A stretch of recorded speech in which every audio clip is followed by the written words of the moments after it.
Chers amis, vous le savez, dans une catastrophe, il est très difficile de tenir le compte exact des victimes.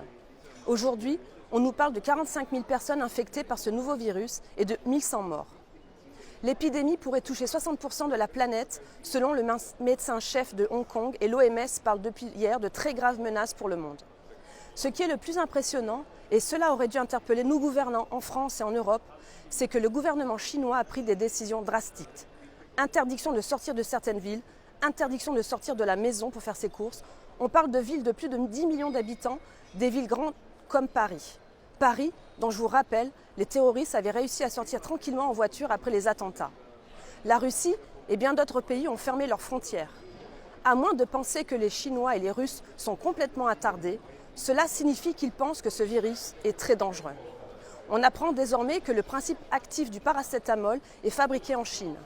Ces délocalisations forcenées mettent en lumière une fragilité, notre autonomie en termes de médicaments. Déjà, nous avions dénoncé ces ruptures médicamenteuses lors de l'affaire Levothyrox. Il y a des domaines où il faut être indépendant. La santé, la sécurité, c'est non négociable. À Strasbourg, l'inconscience est encore de mise. Cette semaine, au Parlement européen, nous avons parlé de l'entrée de l'Albanie dans l'Europe ou des violences commises à l'encontre des manifestants en Guinée-Conakry.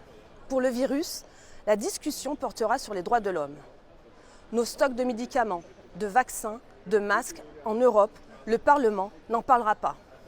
Alors, dites-le autour de vous, nous voulons l'autonomie stratégique de la France et de l'Europe.